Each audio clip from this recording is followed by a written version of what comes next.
My name is Tessa. If my story can teach you anything, it's that the quietest person in the room is often the one you should be most afraid of. So if you've ever been overlooked, underestimated, or told you lacked vision, I need you to listen to this. It helps to know I'm not just screaming into the void, that there are others out there who understand. Let me know in the comments if this sounds familiar, and please subscribe so we can build a community of people who refuse to be erased. It all started on a Tuesday in early May, the kind of day in our valley where the sun feels like a promise, warm on your skin, but not yet hot enough to be a threat. The air smelled of damp earth and the faint, sweet perfume of grape blossoms. It was a smell I had known my entire life, the scent of my family's legacy. Inside the main house, the air was stale and thick, with tension. My husband, Griffin, stood before the great stone fireplace, a glass of our own Pinot Noir swirling in his hand. In sand, he was practicing his role as Lord of the Manor, a part he had been rehearsing for the 10 years of our marriage. He said the words that broke my world in two. "You lack vision, Tessa." He said it so casually, like he was commenting on the weather. He wasn't looking at me, but at his brother Julian, who was lounging in one of the oversized leather armchairs, a smug, self-satisfied smirk playing on his lips. Julian was a whirlwind of cheap charisma and expensive, fleeting enthusiasms. He called himself an ideas man, which was a polite way of saying he was unemployed, and had a talent for spending other people's money. He had zero experience in viticulture, in agriculture, in business. His only credential was being Griffin's brother. Griffin took the old heavy iron key to the main cellar off the hook by the fireplace and tossed it to Julian. It was a symbolic gesture, of course. The real handover was a stack of papers I knew were sitting on Griffin's desk, legal documents I had refused to look at. The key arced through the air, and Julian caught it with a theatrical flair. "This vineyard needs a new direction," Griffin announced to the room, though his words were aimed squarely at me. "It needs energy. It needs a big-picture thinker, not someone bogged down in the minutiae of spreadsheets and irrigation schedules." The minutiae he was referring to was the very lifeblood of our business. It was the soil pH testing, the payroll for our 40 employees, the negotiation of barrel prices, the careful, painstaking process of managing a complex agricultural operation that was perpetually one bad harvest away from collapse. For a decade, I had been the silent engine of Blackwood Ridge Vineyard. My father had passed it to us, to me and Griffin, with the hope that Griffin's salesmanship and my steady hand would make it flourish. But Griffin had come to see my steady hand, not as a strength, but as an anchor. That as an anchor, I was just the quiet wife who worried about logistics. I didn't say anything. I didn't scream or cry, or throw the plate of cheese and crackers I had, just moments before, arranged for this very meeting. I simply stood there, my hands clasped in front of me, and I watched the betrayal unfold. I felt a quiet heat flush up my neck, a physical reaction I had learned to control. My silence seemed to unnerve Griffin more than any argument could have. He wanted a fight, a scene. It would have validated his decision, painted me as emotional and irrational. I refused to give him the satisfaction. I just nodded, a small, tight movement of my head. Julian's smirk widened. He stood up, jingling the key in his hand. "Don't you worry, Tess," he said, his voice slick with false reassurance. "We're going to make this place famous. We have vision." I finally met Griffin's eyes. I saw the flicker of something there, guilt, perhaps,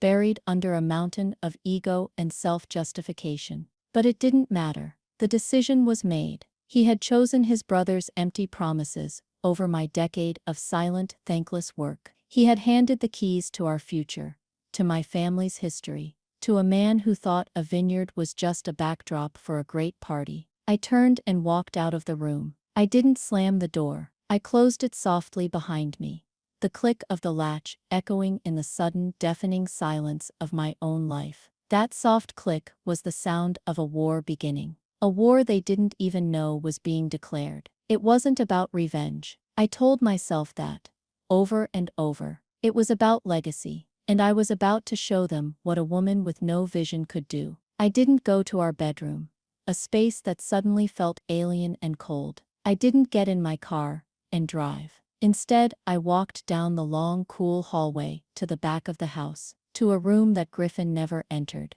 He called it the dusty old office, my grandfather's study. To me, it was a sanctuary. The moment I opened the door, the scent of old books, leather, and dry paper enveloped me like a hug. Nothing had changed in here since my grandfather, Thomas Blackwood, had passed away 15 years ago. My father had kept it as it was, and so had I. It was the one room in the entire estate that felt wholly mine. The heavy oak desk was covered in geological maps, retired meteorological instruments, and stacks of journals bound in faded green leather. My grandfather wasn't a winemaker. He was a hydrologist, one of the most respected in the state. People thought it was an odd profession for a man who owned a vineyard, but he always said they had it backward. He bought the land because of the water, not the other way around. I sank into his old desk chair, the leather sighing under my weight. The sound of Julian's boisterous laughter echoed faintly from the other side of the house, and with it, the full weight of the situation finally crashed down on me. It wasn't a wave of hot anger, but a cold, heavy dread that settled deep in my bones. It was the feeling of being erased. My name was Blackwood. This land had been in my family for 3 generations. Griffin was a marshal. He had married into this legacy, and now he was giving it away to another marshal, a charlatan who would burn it to the ground for a bit of warmth. For months, I watched from the sidelines. He receded into the background, becoming the ghost in my own home.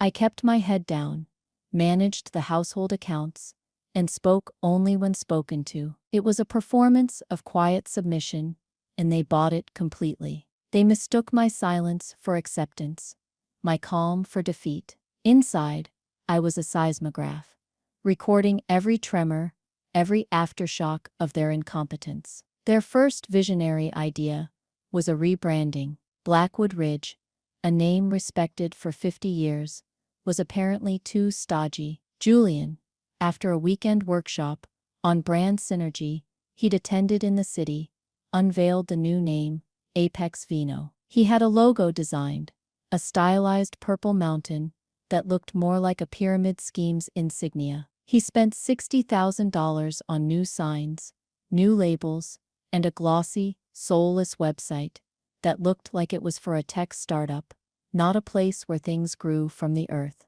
The old, hand-carved redwood sign that my grandfather had raised was taken down and left to rot behind a shed. Mateo, our vineyard foreman, who had worked for my father and my grandfather before him, told me he found it there. His voice was quiet with rage. He said he put it in his own barn, for safekeeping, just in case. Next came the vineyard experience. Julian declared that wine was no longer about the wine, it was about the lifestyle. He spent $250,000 we didn't have on converting one of the old barrel-aging cellars into a VIP tasting lounge. It had chrome fixtures, white leather sofas, and a sound system that cost more than our last tractor. He started hosting sunset sessions, which were essentially nightclub events, with a DJ, drawing a crowd of city people who spilled cocktails on the antique furniture and took selfies among the vines, their high heels sinking into the precious soil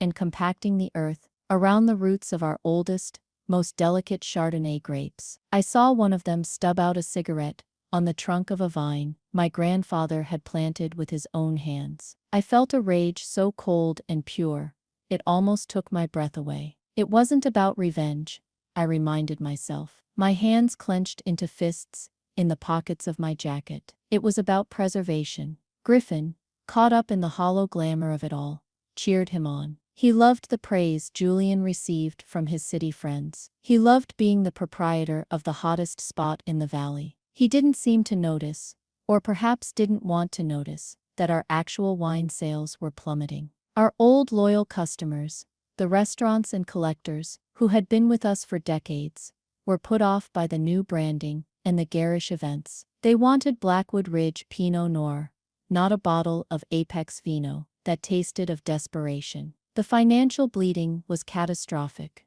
I still had access to the online banking portals. They hadn't thought to revoke my permissions. They saw me as the housewife, concerned only with the grocery budget. Every night, after they were asleep, I would sit in the dim light of my grandfather's study and watch the numbers drain away. I tracked every lavish, idiotic expense. The custom-built outdoor pizza oven that was used twice. The fleet of electric scooters for guests to tour the vineyard on, which resulted in 3 minor injuries and an insurance premium hike. The hiring of a vibe consultant. I saved every invoice, every bank statement, creating a meticulous record of their journey toward ruin. One night, unable to sleep, I found myself running my fingers along the spines of my grandfather's journals. I pulled one from the shelf, dated 1985. I opened it, and the scent of time and ink filled the small room. His handwriting was a precise, elegant script,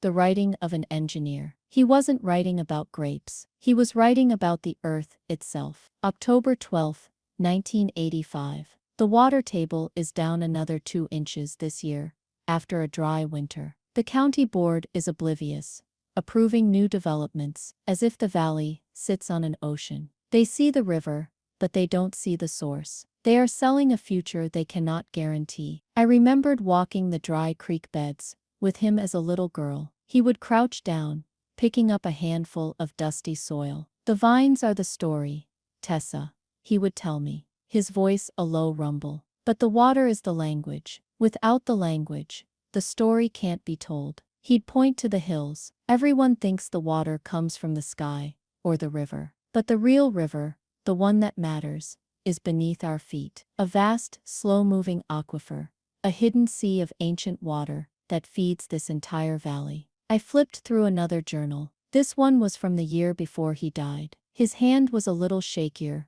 but the precision was still there. He was writing about me. "Griffin is a good man, but he is a surface dweller. He sees the shimmer on the water, not the currents below. Tessa is different. She has my blood. She has the patience of stone and water. She understands that the most powerful things are the ones you cannot see." My father had said something similar before he passed, his voice weak from the illness that was taking him. He held my hand, his grip surprisingly strong. "He sees the wine, Tessa. You see the water. Never forget what's more important. Promise me you'll protect the source." I had promised, thinking he meant the business, the family name. I hadn't understood the literal truth of his words. The financial crisis came to a head in late autumn. A letter arrived from the bank. It was formal, cold, and final. They were foreclosing. The vineyard, the house, my home, all of it would be auctioned off in 30 days. Julian, for the first time, looked scared. His charisma evaporated, leaving behind a pallid, twitchy man I barely recognized. Griffin was a ghost, wandering the house with a look of stunned disbelief, as if he couldn't comprehend how his grand vision had led to this. They held a desperate, frantic meeting in the dining room. I was not invited, but I stood in the hallway, listening. Julian's voice was high-pitched, panicked. "We just need another loan, a bridge loan. We can tell them about the new spring event calendar." Griffin's replies were monosyllabic, hollowed out. "They don't care about events, Julian. They care about the balance sheet." I went back to the study. It was time. For weeks, ever since the first letter from the bank had arrived, I had been preparing. I hadn't been idle. My grief had long since cooled and hardened into something else. Something solid. Something I could build with. I had spent dozens of hours in that study, not just reading my grandfather's journals, but his legal papers. He had been as meticulous a lawyer in his own way as he was a scientist. Tucked away in a heavy folio labeled Hydrological Surveys, Sonoma Valley Aquifer, 1978 to 1992. I had found it. It was an old, thick document, typed on an IBM Selectric. The paper yellowed with age. It was a deed, but not for land. At first, I didn't understand its significance. It was full of dense, legalistic jargon. Riparian rights, overlying rights, percolating groundwater. But then I saw the names. The grantor was the original ranching family, who had owned this entire side of the valley for a century before subdividing it. The grantee was my grandfather, Thomas Blackwood. And then there was a second document, an addendum, legally recorded with the county in 1993. It was a transfer of the rights granted in the first deed. It transferred them, not to my father, not to the Vineyard as a corporate entity, but to one person, named explicitly, to my granddaughter, Tessa Ann Blackwood, to be held by her in sole and exclusive ownership, in perpetuity. My breath caught in my chest. I read it again and again. Sole and exclusive rights to the subterranean water resources, specifically the primary well drawing from the Sonoma Valley Aquifer, located at parcel coordinates. It was our well, the well that didn't just water our vines, but due to the way the water table flowed, fed the irrigation systems of the 3 neighboring agricultural properties as well. My grandfather, with his uncanny foresight, had understood that the land was only as valuable as the water beneath it.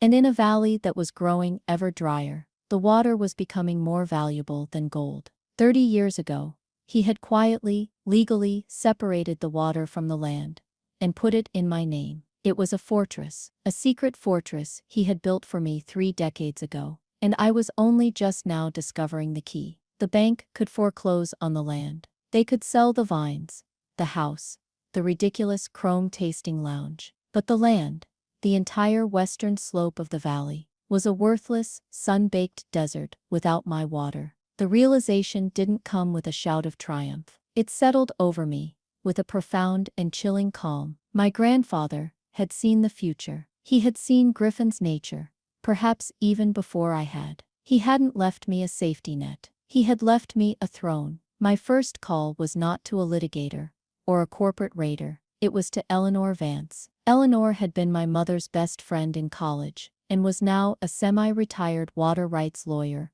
living in a small book-filled house in Sausalito. She was 75 years old, sharp as a shard of glass, and possessed a deep and abiding contempt for arrogant men. I drove down to see her. The next day, the folio of my grandfather's papers on the passenger seat, like a sacred text. She greeted me at the door with a hug that smelled of lavender and old paper. She made us tea, and we sat in her sun-drenched living room, overlooking the bay. I didn't waste time with small talk. I laid the documents on her coffee table, the original deed and the transfer of rights. She put on a pair of tortoiseshell reading glasses, picked up the first document, and began to read. Her face was impassive, a professional mask she had perfected over 50 years in law. She read slowly, her finger tracing the dense legal clauses. She spent a long time on the addendum, the one with my name on it. When she was finished, she took off her glasses, folded them neatly, and placed them on the table. She looked not at me, but out the window, at the glittering water of the bay. A low whistle escaped her lips. "My God, Thomas," she murmured to herself. "You magnificent bastard." She finally turned to me, her eyes alight with a fierce, intellectual fire. "Tessa, do you have any idea what this is?" "I think so," I said, my voice barely a whisper. "No, you don't," she said, leaning forward. "People fight wars over this. Generations of families have bankrupted each other in court over scraps of this. This isn't a scrap. This isn't a right to drill a well. Your grandfather didn't just give you a glass of water. He gave you the whole damn river." She explained it to me in simple, brutal terms.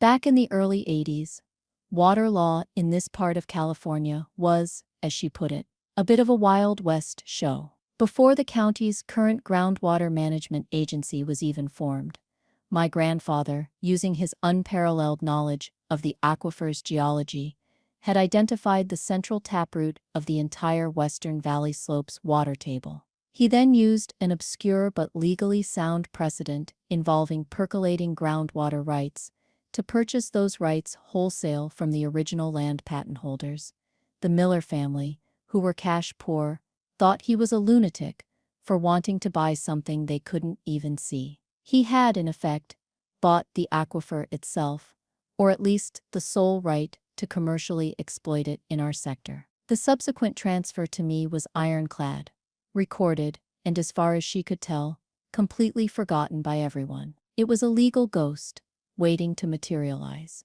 This document, she said, tapping the paper with her finger, supersedes any standard water use rights attached to the land deeds. The land deeds grant access to water. This deed grants ownership of the water. It's the difference between being allowed to use the library and owning the printing press. So what do? I asked. Eleanor smiled, a slow, predatory curving of her lips. For now, you do nothing. You wait. You let them walk right up to the edge of the cliff. You let the bank sharpen the axe. A desperate man is a predictable man, Tessa. Let them get desperate. For the next few weeks, I followed her advice. I continued my performance as the defeated wife. I listened to Griffin's and Julian's frantic, circular arguments. They tried to get a second mortgage. They were denied. They tried to sell a future harvest to a major distributor. The distributor, having heard rumors of our financial instability, offered them 30 cents on the dollar.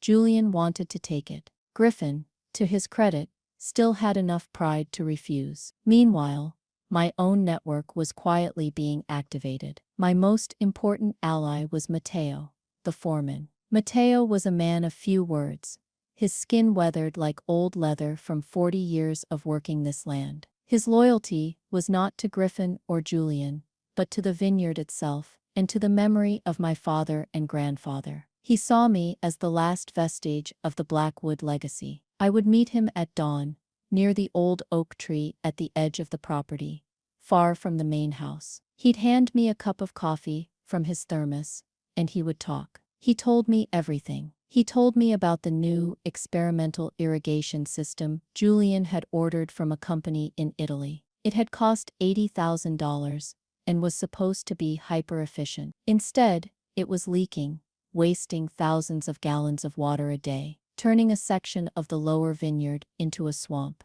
Ironically, they were squandering the very resource they didn't know I owned: my water. He told me about the suppliers who were calling him directly, bypassing the office, asking when they were going to be paid for the fertilizer and rootstock delivered 3 months ago. He told me about the morale of the crew, how the best workers were quietly looking for jobs elsewhere, tired of the chaos and disrespect. I documented everything Matteo told me. I cross-referenced it with the bank statements. I built a file, a dossier of their incompetence. It wasn't just a record of financial failure.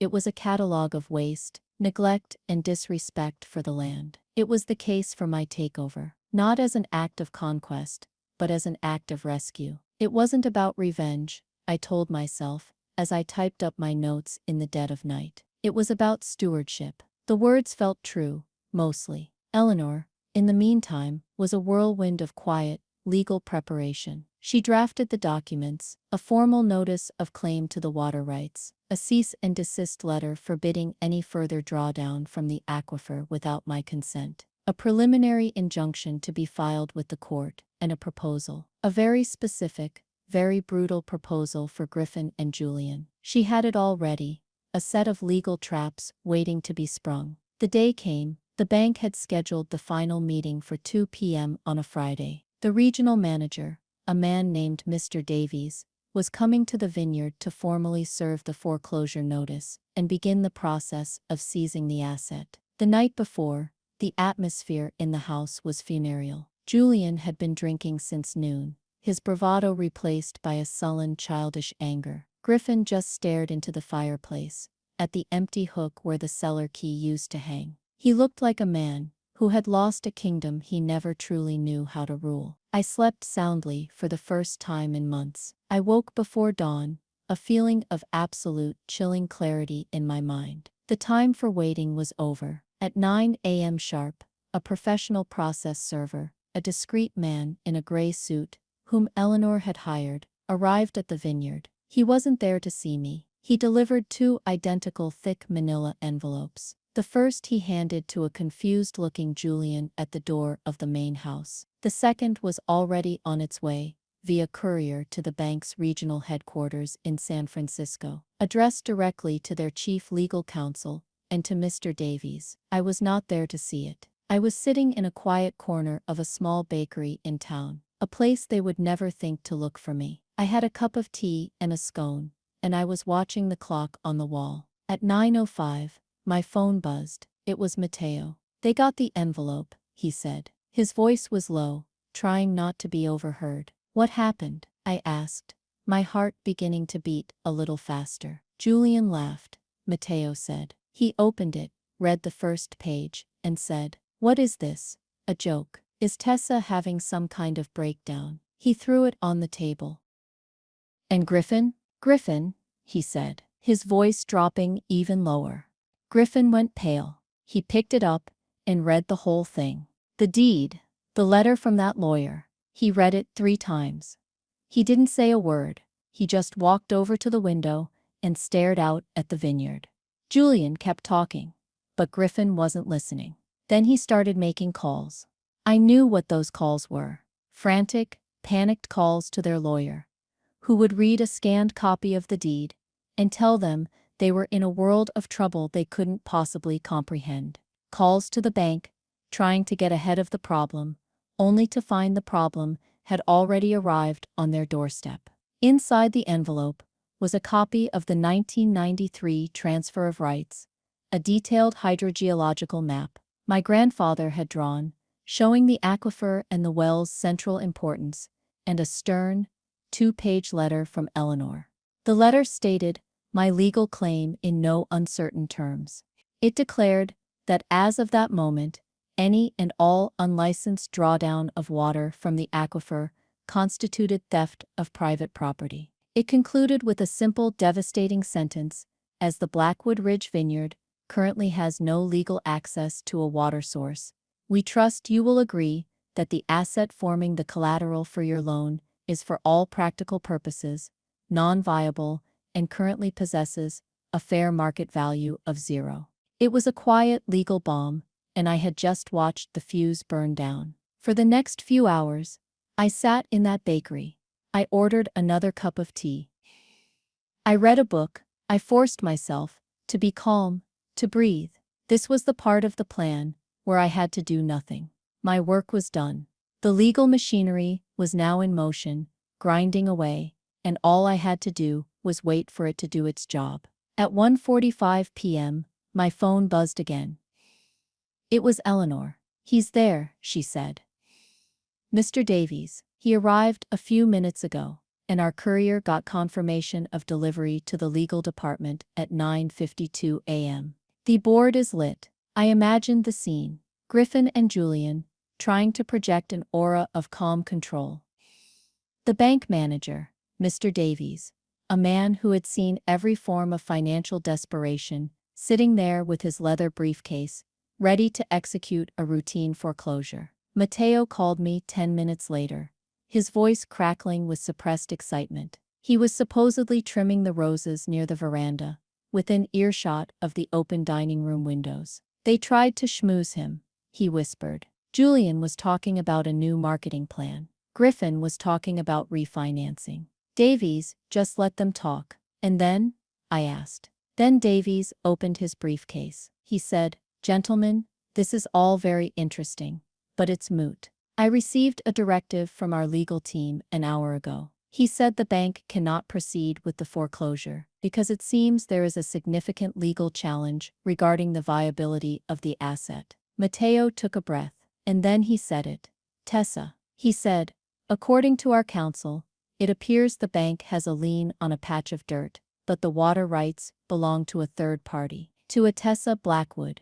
I closed my eyes. Checkmate. The bank wasn't just pausing the foreclosure. They had also, as Eleanor predicted, frozen every line of credit. The business accounts were locked. The corporate credit cards were declined. Griffin and Julian were stranded on a financial island, and I had just pulled up the only bridge. They owned a vineyard they couldn't water, with debts they couldn't pay, and a bank that now viewed them as radioactive. The panic must have been extraordinary. The confident, visionary men were suddenly powerless. Their grand stage revealed to be a cardboard set in the middle of a desert they had just discovered. They tried to call me. My phone lit up with their names. Over and over. Griffin, Julian. Griffin. I let it ring. I silenced the screen and put the phone in my bag. Their noise couldn't reach me here. The first real sign of the power shift didn't come from the bank or from a lawyer. It came from the valley itself. The next morning, I received a call from a man named Carlos Rodriguez. Carlos ran the largest and most respected grape co-op in the region. He bought grapes from dozens of vineyards, including ours, to produce his own well-regarded label. He was a shrewd businessman, a third-generation farmer like me, and he had been a great friend of my father's. He didn't waste time with pleasantries. "Tessa, I'm hearing some crazy things." "What kind of things, Carlos?" I asked, keeping my voice even. "Things about the bank, things about water." He paused. "The valley talks, you know. People are saying Griffin and that clown brother of his have run the place into the ground. But they're also saying you've stepped in." "I'm working on it,"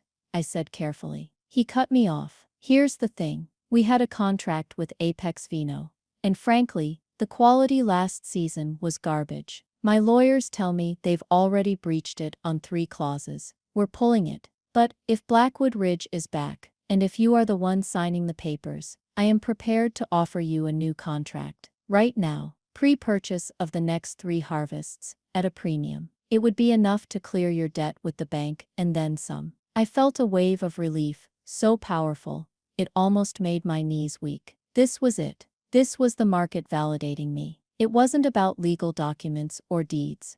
It was about trust. Carlos trusted me. He trusted the Blackwood name, but only when it was attached to me. He was offering me not just a deal, but a weapon. "Let me get back to you, Carlos," I said. "Thank you." I hung up the phone, my mind racing. The offer was a kingmaker.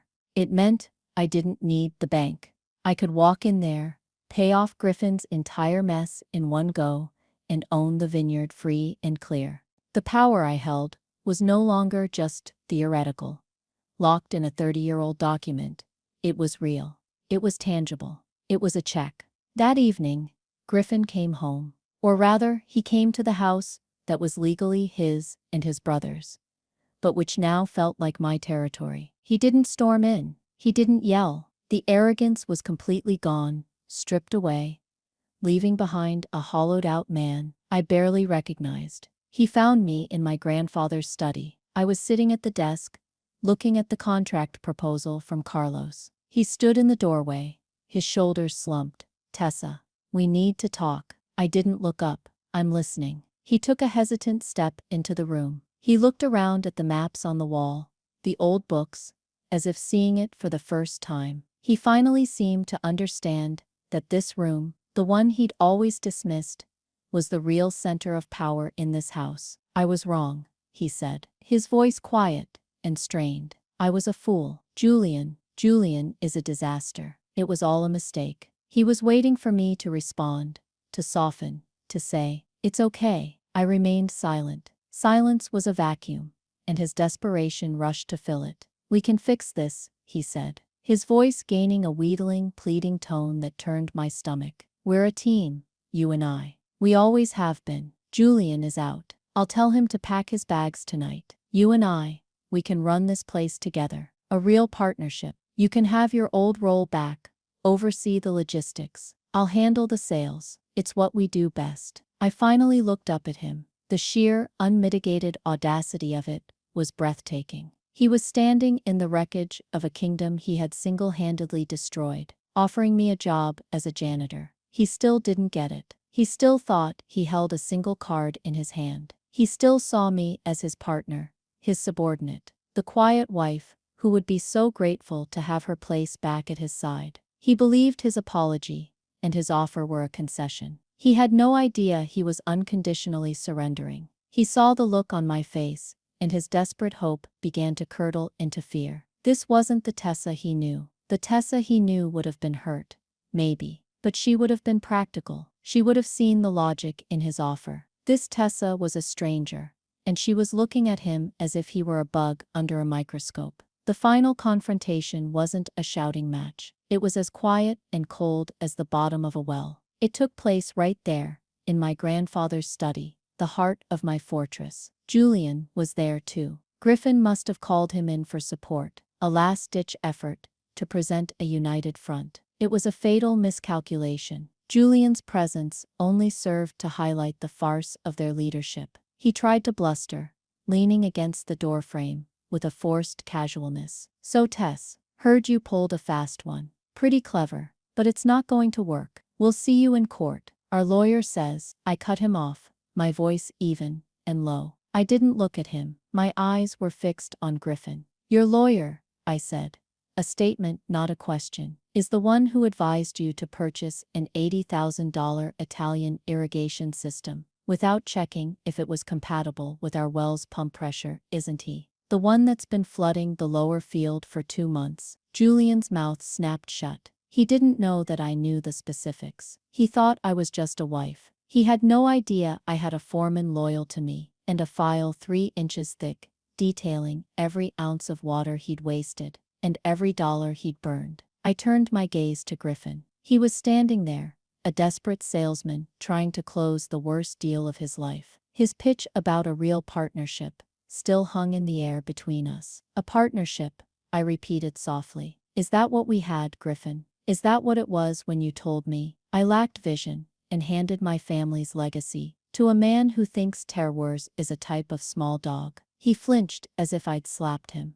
"Tessa," I said, "I was sorry." "You're not sorry, Griffin. You're cornered. There's a difference." I let the silence stretch, thick and heavy. I let him feel the full weight of his powerlessness. He had come here to negotiate the terms of my return. He was about to learn he was here to negotiate the terms of his exile. "You told me I lacked vision," I said again, my voice devoid of emotion. It was a simple statement of fact. My vision is of a vineyard that survives the next 50 years. My vision is of honoring the work of the 2 generations that came before me. A legacy you and your brother almost turned into a foreclosure notice in less than 6 months. The problem with your vision, Griffin, is that it was a mirage, and a mirage is worthless in a desert. The land is worthless without my water. I reached into a drawer in the old oak desk and pulled out a single folder. I slid it across the polished wood surface. It stopped a few inches from his hand. He stared at it as if it were a snake. "What is this?" he whispered. "It's your vision," I said. "It's the future." He opened it. Inside were 2 documents. The first was a copy of the contract proposal from Carlos Rodriguez, the one that would clear the entire debt. The second was a document Eleanor had drafted. It was a stock transfer agreement. It would transfer his and Julian's majority shares in the Blackwood Ridge corporate entity to me. In exchange, I would personally assume all of the company's debt, and I would sign a covenant not to pursue legal action against them for gross negligence and financial mismanagement. It was, as Eleanor had called it, an elegant exit. It offered him escape from total financial ruin, but at the cost of everything: his pride, his control, his name on the letterhead. Julian exploded. "You can't be serious. This is blackmail. We'll fight you." I finally turned my head and looked at him, and really looked at him, for the first time that night. I gave him the only piece of free advice he would ever get from me. "Julian, your name isn't on the land deeds. Your name isn't on the bank loan. When the bank's lawyers get tired of playing games, they will come after the legal owner of the foreclosed property. That's Griffin. They will bankrupt him. You'll just be the unemployed brother who gets to watch. I suggest you find a new big idea, somewhere very far away from here." I saw the calculation in Julian's eyes, the swift, selfish realization that I was right. His loyalty to his brother evaporated in an instant. He looked at Griffin, then back at me, and with a small, defeated shrug, he turned and walked out of the room, out of the house, out of my life. Griffin stood alone, the papers trembling in his hand. He looked up at me, his eyes pleading. "One last, pathetic attempt. Tessa, please, don't do this." "It's already done, Griffin," I said. "It was done the day you gave him that key." He stared at the papers for what felt like an eternity. I could hear the silent scream of his ego dying. And then, with a shaking hand, he picked up the pen I had placed on the desk, and he signed his name. He signed away his kingdom. It wasn't about revenge. I told myself that one last time. It was about triage. It was about saving the patient by amputating the disease. A month later, the valley was waking up to a cool, misty dawn. I stood on the porch of the main house, a mug of hot coffee warming my hands. The air was clean again. The scent was of earth and vines, not of cheap perfume and DJ booth fog machines. Below me, a crew was carefully, respectfully taking down the garish Apex Vino sign. Leaning against the truck, ready to be raised, was the original Redwood sign. Blackwood Ridge. Mateo had kept it safe, just like he said. Griffin was gone. He packed a bag the morning after he signed the papers and left. I don't know where he went, and I have discovered that I feel a profound and liberating lack of curiosity about it. Julian, I heard, was trying to launch a line of cryptocurrency-backed NFTs for fine art. It felt fitting. I am in my grandfather's study. It is my office now. The deed, his final gift to me, is framed on the wall, not as a trophy, but as a reminder. A reminder that the strongest foundations are often the ones no one else can see. My name is on the door now. Simple and clean. Tessa Blackwood, proprietor. The phone on my desk rings. It's Carlos Rodriguez. He's calling to confirm the wire transfer. The debt is cleared. The vineyard is mine. Free and clear. The future is a blank page. They say a person's vision is about seeing what could be, about dreaming of a grand future. Maybe, but I've learned that sometimes true vision is about understanding the past. It's about knowing what the foundations are made of and respecting the weight they carry. My husband looked at this land and saw a stage for his ego. His brother saw a party. I see my grandfather's foresight. I see my father's calloused hands. I see the quiet, patient strength of the water that flows, unseen, beneath it all. They thought my focus on logistics, on the details, on the numbers, was a weakness, a lack of imagination. They were wrong. Logistics aren't the opposite of vision. They are the scaffolding that allows vision to be built. They are the language that tells the story. Vision without logistics, I've learned, is just hallucination. If you've ever been underestimated, if you've ever been the one doing the quiet work, while someone else took the credit, if you've ever been told your contribution didn't matter, then this story is for you. Let me know in the comments if you've ever had to be the one to save something everyone else was so determined to break. It truly helps to know I'm not alone in this. And if this story resonated with you, if it gave you a little bit of strength, please do me a favor and like this video, share it with someone else who might need to hear it, and be sure to hit that subscribe button for more stories about taking back what is yours. Thank you for listening.